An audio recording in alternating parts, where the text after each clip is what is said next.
Yo les boys, bienvenue dans cet épisode 1 de Ray Shooter A Visual Collection saison 1. Aujourd'hui, on va parler bien comme il faut, on va parler surtout de la Civic, étant donné que c'est une caisse que je vous ai pas encore présentée, que j'ai pas pris le temps d'en parler plus que ça parce que elle était partie pour une certaine raison et elle est revenue pour aucune raison du coup parce que ce qui était prévu n'a pas été fait. Mais c'est pas grave, on va parler un peu de la voiture, je vais vous expliquer aussi pourquoi elle est revenue, pourquoi elle était partie. Et demain, enfin après-demain, je vous emmènerai avec moi parce qu'il y a deux trois petites conneries qui vont être faites sur la voiture. Et du coup, je vous présenterai un petit peu tout ça. On va pas plus tarder, on va commencer tout de suite. Je vous laisse sur 2-3 petits plans vite fait et après on parle de tout ça.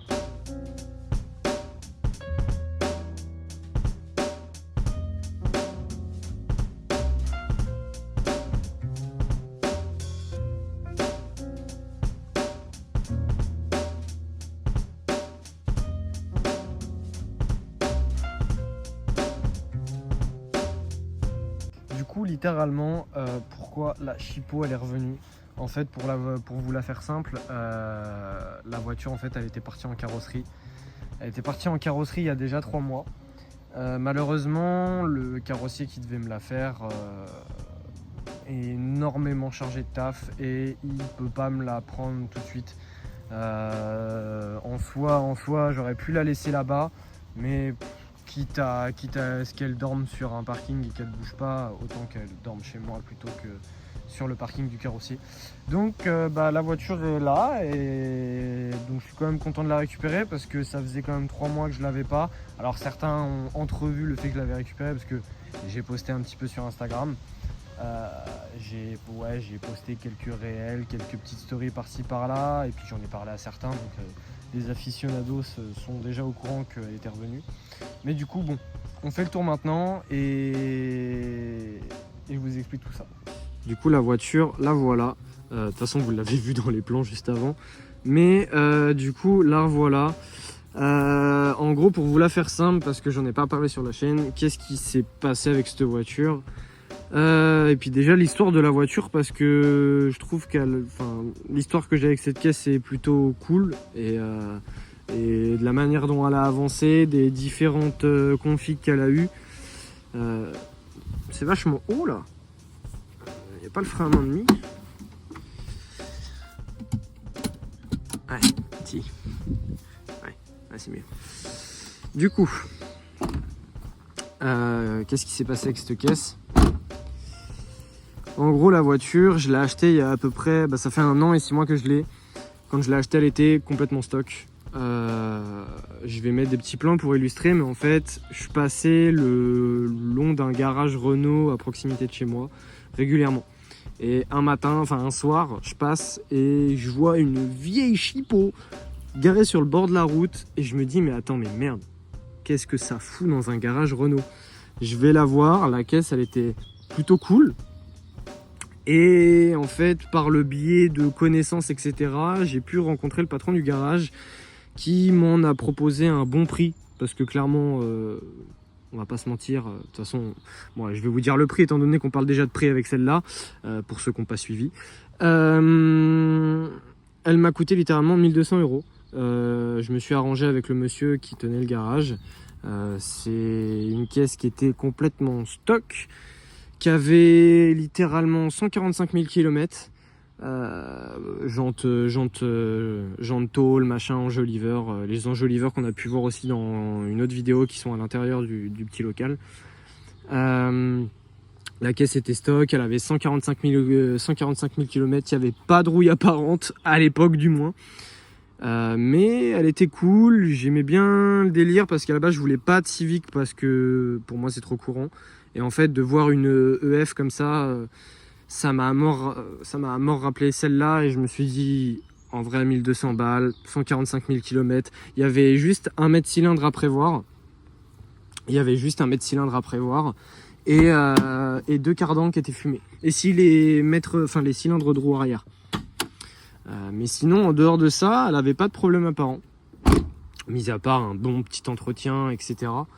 mais elle était en bon état, quelques petits défauts, des petites rayures, etc. Mais bon là, ça se voit, mais elle a été lustrée complètement. Enfin, je sais pas si ça se voit, mais du moins je l'ai lustrée complètement. Hop. Du coup, il y avait un petit mètre cylindre qui est juste ici, qui était complètement HS. Donc les premiers essais que j'ai fait avec la voiture, fallait pomper 3-4 fois avant que la bagnole veuille freiner correctement. Mais non, je vais laisser ouvert. Mais dans l'ensemble, elle roulait super bien. Donc je l'ai acheté littéralement le lendemain. En fait, je suis passé la voir et j'hésitais. Et le patron du garage m'a dit écoute, soit tu la prends, soit demain il y a une petite vieille qui vient la chercher pour 4000 balles. Mon sang il a fait qu'un tour. J'ai appelé Arthur, je lui ai dit gros, t'en penses quoi? Arthur il m'a dit fonce, parce qu'il y avait un bémol, le fameux bémol que certains me relèvent tout le temps sur cette caisse, mais que moi ça m'a jamais vraiment dérangé. C'est une boîte auto. Voilà. Je pisse au cul des puristes qui me diront que gna gna gna, boîte manuelle, les boîtes auto c'est pas fiable. Et bah écoute mon ref, roule là-dedans, essaye de péter la boîte et si tu la pètes, je suis une pute. Mais du coup, la caisse, c'était le seul bémol, elle avait pas de rouille apparente. J'ai pété mon crâne, Arthur m'a dit achète, j'ai dit vas-y j'achète. Et dans la foulée, de toute façon je vais mettre des photos comme je l'ai dit, dans la foulée, j'ai acheté 4 jantes à Arthur avec 2 semi-slick avant et des Hankook à l'arrière. On a acheté ça sur la caisse. J'ai récupéré du coup les suspensions qu'elle a encore maintenant. En gros, c'est des suspensions d'origine, mais avec des sleeves. En gros, c'est des espèces de tiges réglables qui se mettent sur ta suspension d'origine. Ça se vend sur Amazon, etc. Donc tu as 2 bacs de réglage. Tu mets un ressort court et ça fait un combiné du pauvre. Mais du coup on a monté ça et la caisse elle avait déjà une première V1 on va dire. Donc dans la foulée j'ai fait tout l'entretien, le mètre cylindre, cylindre de roue, vidange de boîte, cardan, fil de bougie. On a fait le total et puis la caisse j'ai jamais eu de soucis avec, elle a toujours super bien roulé. Et donc bon, ça fait ouais comme je l'ai dit un an et 6 mois que je la roule et il y avait de plus en plus des petits détails que je voyais et qui commençaient un peu à me taper sur le système. Surtout qu'en plus, du coup, elle a eu sa première V1 comme ça qui était un peu beauf, grands stickers, machin. Ça n'a pas duré longtemps parce qu'au bout d'un moment, ça m'a agacé. Pour ceux qui l'avaient déjà vu, soit sur des events ou autres, j'en pouvais plus. Clairement, j'en pouvais plus. Donc du coup, bon. On a tout dégagé et on est reparti d'une base plus soft. On a fait sauter les bacs de réglage à l'arrière pour gratter un peu en hauteur de caisse parce que malheureusement elle est trop haute, même encore là elle est trop haute et faut que je trouve une solution. Ça va être décombiné de toute façon, mais du coup on a dégagé des bacs de réglage. De toute façon je crois que j'ai des photos qui traînent et Arthur m'avait filé un set excentrique avec des rotas JR, donc j'avais mis les rotas à l'arrière et les JR à l'avant. Ça faisait déjà un peu plus clean, on avait dégagé quelques stickers, mais ça me plaisait toujours pas. Du coup par la suite, j'ai Guigui qui va se reconnaître du coup, mais qui m'a vendu ces jantes là. Il m'a vendu ça une centaine d'euros, les jantes étaient à refaire, il avait déjà repeint certaines etc. Mais je me suis dit, bon, quitte à refaire des jantes, on n'en a jamais fait. D'où le fait que j'étais aussi à l'aise à refaire celle-ci le dernier coup, même si j'ai toujours pas fait les arrières. Si t'as pas suivi mon ref, c'est dans la vidéo d'avant. Je mettrai un petit... voilà. Et donc du coup, j'ai récupéré les jantes, je les ai entièrement sablées. Bon, le bord poli est pas parfait, il y en a qui me diront que c'est de la merde, mais je l'ai fait moi-même, j'ai entièrement sablé les jantes, je les ai entièrement peintes moi-même, et même si, bon, voilà, il y a quelques défauts, je suis quand même super content du rendu. Même les arrières sont super jolies, le rendu est super joli. Donc, bon. En tout, elles m'ont quasiment rien coûté, la peinture, les jantes, etc. Ça a dû me coûter 120 balles en tout, donc bénef. Donc on a fait ça, on a posé les jantes. Et puis du coup, ah oui, puis entre temps, faut savoir un truc, c'est que comme certains ont dû le voir, j'ai un petit poc ici. Alors ça n'était pas à la base. Quand j'ai acheté la bagnole, elle était nickel. Elle était vraiment nickel. Donc déjà, le capot était pas comme ça. Et l'aile arrière n'était pas non plus comme ça. Parce que oui, en fait, elle est mastiquée. Et en fait, c'est une caisse qui a été accidentée il y a de ça 10 ans. Donc elle a tout un latéral droit qui a été refait. Malheureusement, ça a été refait à l'as-beul. Mais j'y reviens dans 2 secondes. Et du coup, pour revenir au capot, en fait, ce qui s'est passé, c'est que j'ai mangé une biche en rentrant de chez Arthur un soir. L'après-midi, j'avais des photos de la caisse qui étaient super clean avec un capot impeccable. Et le soir, j'ai mangé une biche. Donc le capot était plié.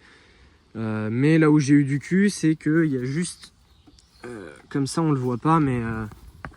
avec le capot fermé, ça se verra mieux. Là, en fait, bah voilà, là, c'est le cul de la biche, hein, littéralement. Donc là, le capot était complètement écrasé. Et puis bah, là on a la jeune patte de la biche, mais heureusement le pare-choc tout neuf que j'avais mis n'a rien pris. Le pare-choc il a rien pris, par contre le capot broyé, le feu, bon, on peut le voir ici, il a encore malheureusement il a encore les séquelles. Et je recherchais un capot et j'ai un pote à moi du coup que j'ai, enfin un pote, un gars que j'ai rencontré à l'AMU qui est maintenant un pote pour le moins. Qui m'a dit écoute mec, je suis en train de dépouiller une C9 qu'on veut faire, on veut faire de la piste avec. Si tu veux, j'ai un capot, je mets un capot de D7 sur la mienne. Donc si tu veux, j'ai un capot gris. Donc bon, je sais plus combien il m'a coûté, mais il m'a pas coûté grand chose. Donc bah voilà, il avait le petit défaut ici, il a pris un choc là, mais bon, c'était toujours mieux que l'autre. L'autre il est par là. L'autre, voilà, bon. Ça se voit pas tellement, mais il est complètement écrasé à ce niveau-là. Mais bon, du coup, on a changé le capot. J'ai redressé ce que je pouvais redresser à l'arrache et c'était reparti. Et comme je l'ai dit, pare-choc avait rien, etc. Mais bon, le problème, c'est que ça a révélé des défauts. J'ai, comme on peut le voir ici, l'aile qui est mastiquée là et en fait qui est complètement broyée. Cette aile-là, elle avait déjà été complètement broyée, refaite à l'as-beul. Juste là, on peut le voir derrière. En fait, le petit pâté qu'on voit là, c'est de la pâte à joint. Et en fait, les mecs, vu que le feu, les fixations sont mortes, ils ont recollé le répétiteur directement sur le feu. Donc, enfin, les veilleuses plutôt. Du coup, ça a été un bordel. C'est pour ça que bah, là, ça fit à peu près au niveau du pare-choc. Mais que là, c'est les enfers, hein, littéralement. Et encore, ça va mieux qu'à une époque. Parce qu'à une époque, c'était pire que ça. Mais bon, donc là, voilà. Là, des détails, là les ailes sont un peu fracassées, il y a pas mal de détails comme ça. Et le pire du coup, là ça se voit pas, mais en fait sous les caches-misères qu'on a ici, qui sont des jupes de J9, le bas de caisse en fait ici est complètement écrasé. Je sais pas si on le verra, mais le bas de caisse en fait a complètement été écrasé. Et le problème c'est que ça a été réparé avec le chibre et bah ça a rouillé. J'ai un trou de rouille à ce niveau là. Les ailes, bah à force de rouler bas et de frotter, bah ça a révélé la merde, hein. L'aile littéralement ici elle est pourrie, littéralement elle est pourrie. Et puis bah, voilà, tout le tour de l'aile est dans le même état. Et encore ce côté là ça va. Là c'est, enfin non, ce côté là je crois que c'est le pire, parce que ce côté là il va encore, mais le problème c'est que juste là sous la jupe, je sais pas si on le verra, mais en fait là juste sous la jupe ici, voilà, tu passes un doigt, hein, clairement. Donc cache-misère. Donc il y a ça, puis bah ici pareil, le bas de caisse avait été écrasé, donc on peut le voir là parce que la rouille a commencé à prendre juste ici. Alors on le verra peut-être mieux de l'extérieur en fait. Mais la rouille a commencé à prendre là parce que ça a été mastiqué aussi ici, hein, vu que les mecs sont des artistes et que toute ma caisse en fait est mastiquée. Donc il y avait ces petits défauts là.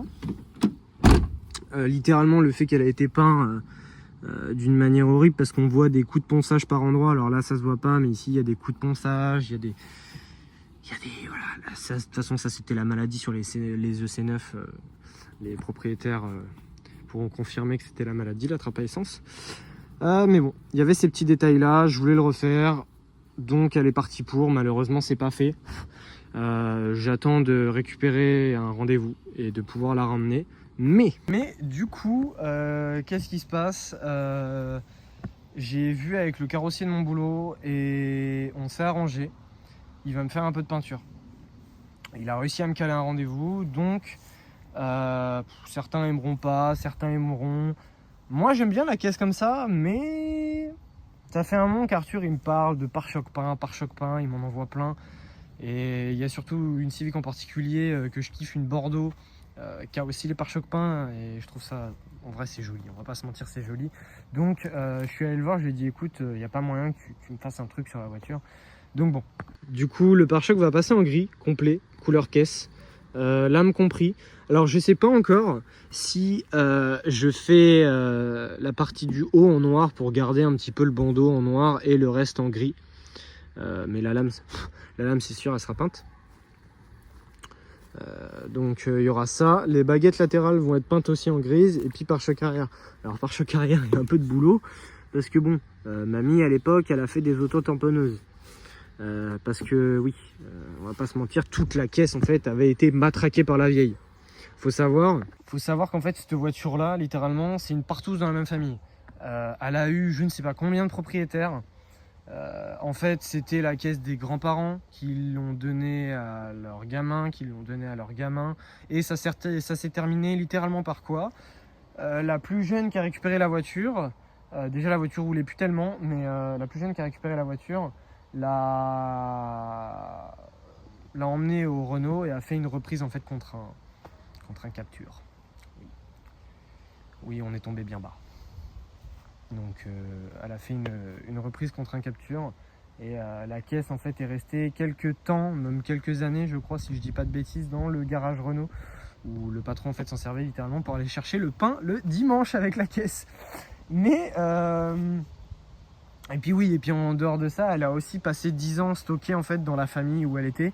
Les gens la roulaient plus, enfin du moins je pense, parce que sur les papiers, parce que j'ai tout le suivi de la voiture, j'ai vraiment tout est complet.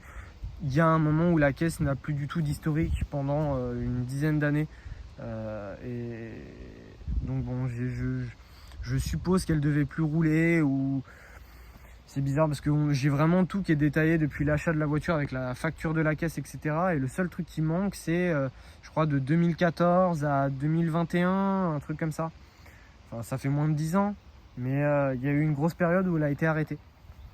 Et donc bon, c'est pour ça que un petit coup de polish et puis c'était reparti quoi. Après, je vais pas en parler de trop. Je pense qu'on a déjà bien parlé et j'ai pas non plus envie de tout vous spoiler. Dans tous les cas, la caisse elle est là. L'objectif c'était de faire une caisse cool à la base et maintenant c'est plus qu'une caisse cool. Je veux en faire un chocard. Je veux que ça soit un chocard. Alors peut-être pas un truc de malade comme on peut voir au SMS ou autre, mais un truc qui puisse rentrer au Rise. Qui soit stance bien comme il faut. Et je vais commencer, donc là ça va pas tarder, à personnaliser l'intérieur. On va commencer par l'intérieur. Il y a pas mal de trucs à refaire. Va y avoir aussi pas mal de vidéos parce qu'on va taffer sur le train avant, le train arrière. Il y a les sillons de bloc qui sont fumés. Le fait de l'avoir rabaissé, de la rouler comme ça, c'est ténébreux parce que oui, du coup elle a une barre anti-rapprochement à l'avant et il y en a une dans le coffre qui viennent de la Ferio de Arthur à l'époque, parce qu'Arthur avait une E4 Ferio bleue qu'il avait refait complète en carrosserie aussi et qui roulait Stance, et du coup il m'a envoyé les barres, enfin Stance. Il y en a qui diront que c'est pas Stance, mais je vais pas le dire, mais on vous encule. Bon bah je l'ai dit. Mais du coup, j'ai récupéré les barres anti-rapprochement, machin, enfin bref. Ça a évolué très vite sur cette voiture et j'ai vraiment envie que ça soit une putain de caisse. Genre, ok, c'est une boîte auto, ok, c'est une 90 chevaux, mais moi, c'est un kiff de ouf cette bagnole. Elle a un feeling de fou à conduire, c'est super bien. Même la boîte auto, il y en a qui diront que c'est de la merde, mais franchement, les gars, essayez une boîte auto de Civic de ces années-là avant de dire que c'est de la merde. On n'est même pas sur une boîte robotisée, c'est une boîte à convertisseur si je dis pas de conneries. Donc en fait, tu t'as pas cette espèce de passage de vitesse ultra lent où le robot prend le temps de passer la vitesse. Là vraiment c'est fluide, ça passe tout. C'est très fluide, ça se conduit super bien. Et puis en plus de ça, il y a des petites positions en fait. On a le 2, le D3, D4. Donc D4 c'est la position de conduite lambda. Enfin pour ceux qui connaissent pas les Civic en boîte auto, je me permets, étant donné que je lui ai calé littéralement 40 000 dans la gueule en un an et 6 mois, je me permets de pouvoir donner mon avis après tout ce temps. C'est une putain de boîte, hein, réellement. Donc D4 conduite voilà, de manière régulière, tu restes là-dessus. Après D3, c'est pour avoir un petit peu plus de couple où tu es en montée, tu as besoin de rétrograder, tu te mets en D3. Et là D2, enfin c'est même pas D2, c'est juste 2 parce que la boîte se met vraiment qu'en deuxième vitesse, elle n'utilise plus la une. Ça permet en fait en cas de comment dire, si tu es enlisé dans du sable ou tu es pris dans de la terre, tu te mets sur ça et tu as tout le couple sur la 2, toute la puissance sur la 2 et ça marche super bien. De toute façon, on aura le temps d'en reparler un petit peu plus à l'avenir. Je pense que j'ai déjà bien parlé sur la voiture. Mais bon, et oui, et puis ici, du coup, il y a ça qui a changé. À la base, c'était un personnel qui avait dedans et on a monté un hardy. De base, je devais faire la vidéo du montage du volant. Mais j'en ai eu un peu, j'avais un peu la flemme, donc j'ai dit allez, tu sais quoi, c'est pas grave, je le monte. J'avais envie de le monter, ça faisait longtemps que j'avais pas conduit la caisse, donc je me suis dit bon, je le montrerai en vidéo. Mais c'est un super beau volant, c'est un Momo d'époque, il a des petits volants. Je pense que lui, tu tapes à 90, il y a moyen que tu te manges quelques écharpes dans la bouche, mais bon, c'est cool, c'est beau. De toute façon, il n'y a pas d'airbag, donc nickel dans tous les cas. Et puis du coup, par ailleurs, c'était le volant qu'il y avait dans la Golf 2 d'Arthur, dans la 1,3 litre qu'on avait récupéré ensemble. Et enfin, qu'il a monté dans la Golf 3, enfin dans la Golf 2 qu'il avait récupéré. Donc voilà. Enfin bon, je vais pas déblatérer plus que ça, je pense que j'ai fait un bon petit tour. Dans tous les cas, je vous laisse là-dessus. On se retrouve dans 2 jours où du coup j'emmène la voiture en carrosserie. La caisse, je l'emmène aux carrosseries, je filmerai sans doute un petit peu là-bas. Alors je pense que je parlerai pas autant, mais je ferai des petits plans, etc. pendant qu'on démonte les pare-chocs, machin. Et puis faire un petit topo une fois que j'aurai ressorti la voiture et qu'elle sera terminée. Bon, je vous laisse là-dessus et à tout de suite dans 2 jours. Bon, on est littéralement bien le samedi, donc 2 jours après. Sorry, je devais faire un edit à la base, mais je me suis réveillé littéralement avec une tête dans le cul de l'espace. Et puis en plus on est en retard. Du coup j'ai pas pris le temps de filmer, mais c'est pas grave. À la limite je ferai un petit edit une fois que la caisse elle sera propre et peinte d'ici ce soir. Du coup bah, on est parti, on va juste aller chercher un petit déj sur la route. Et puis on se retrouve là-haut juste après. Bon, du coup on est arrivé. On va rentrer la caisse à l'intérieur. Parce que oui, en plus j'ai pris une giga chiasse. Hop. Du coup on rentre ça, on démonte les pare-chocs et après on va entamer.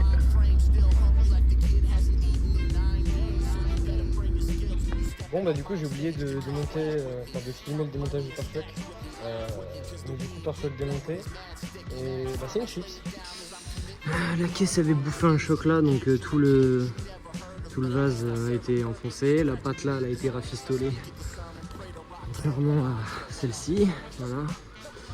Donc bon, on peut voir qu'il y a 2-3 têtes. Mais face avant déposer, je dépose le masque arrière et les baguettes et après c'est bon.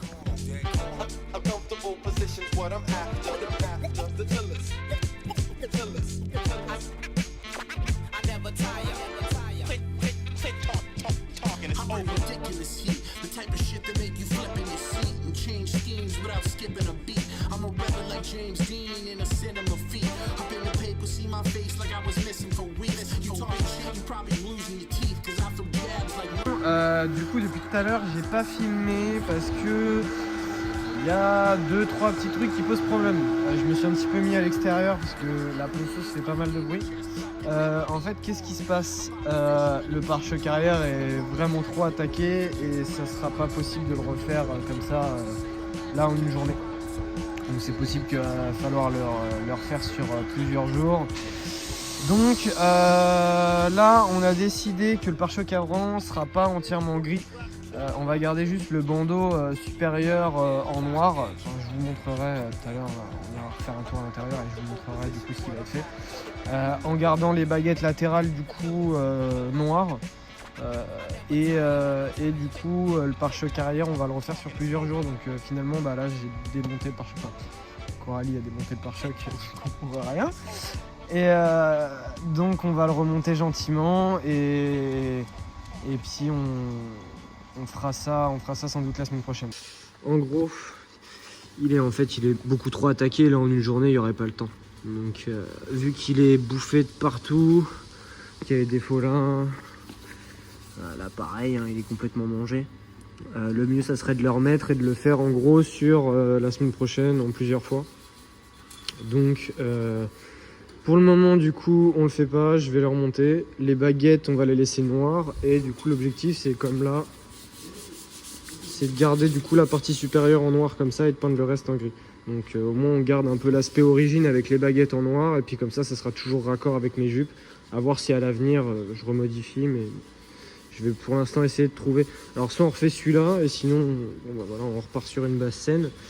Enfin on repart sur ce pare-choc là et sinon j'essaye de trouver un autre pare-choc et on repart sur une base saine complète. Donc on verra comment ça se passe.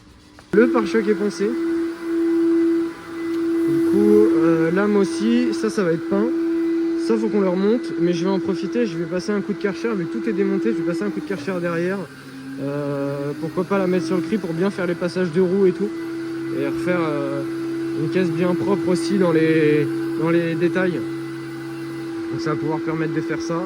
On va aller manger, je vais le laisser continuer à bosser là-dessus et puis on reviendra tout à l'heure et je vous filmerai la suite. Donc il y aura un petit cut et on sera en train de laver la voiture. Bon, de retour, on a fait les courses. C'est en peinture. Faut qu'on remonte ça, je vais juste aller la karcheriser après du coup. Mais c'est mignon, hein. On va pas se mentir, c'est mignon. On a hâte.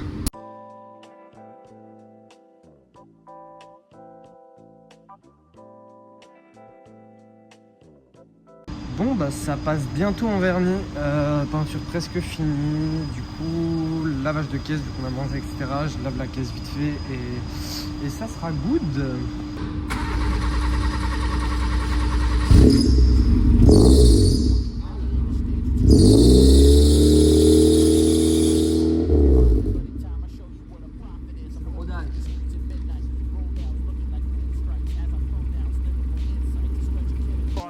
Stand behind my lines like a quarterback. Never make a living off distorted fact. Recorded tracks of how I translate to my fan base so they can understand and see my mental landscape. They think they know a man's face. No surprise cause they look you in your eyes, but they judge you by your handshake. Bon bah petit coup de propre partout hein, mais vu que l'homme est pas intelligent, l'homme il s'est pas dit que les trous qui étaient là ça donnait dans le coffre. Donc en fait je pense que j'ai inondé le coffre. Mais au moins c'est clean. On repart sur une face avant et arrière propre. Voilà, c'est jadid. De toute façon, on va vérifier ça de suite. On va vite être au courant. Bah ouais. C'est la piscine municipale. Les ch'tos. Un intelligent, homme de talent. Bon, j'en ai profité, j'ai repassé un coup, même si le pare-choc est mort. J'ai passé un coup à l'intérieur vu que j'ai aussi nettoyé, au moins toute la face arrière va être remontée propre. Je vais pouvoir remonter ça. Juste refixer tout le bordel du faisceau anti-brouillard machin pour tout remonter, bien comme il faut. Bon, face avant fini de remonter, j'ai repouillé toutes les garnitures. J'en ai profité du coup, petit coup de propre machin, j'ai tout remonté et du coup.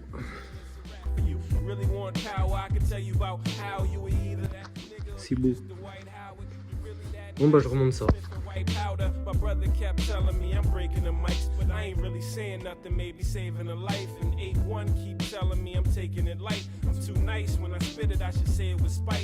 Bon, du coup, on a fini de remonter le pare-choc, la lame, etc. On pouille les clignotants. Moi, je vais vous laisser là et je vous reprends tout à l'heure. On fait juste des plans de la voiture et ça notera la fin de la vidéo. Du coup, merci d'avoir suivi jusqu'à là et puis à bientôt pour le deuxième épisode de Visual Collection. When things get for real, my warm heart turns cold. Every man for himself in his land, we be gunning. Quick to judge me. For real, check it. The mic's my religion, the system is the devil's lasso.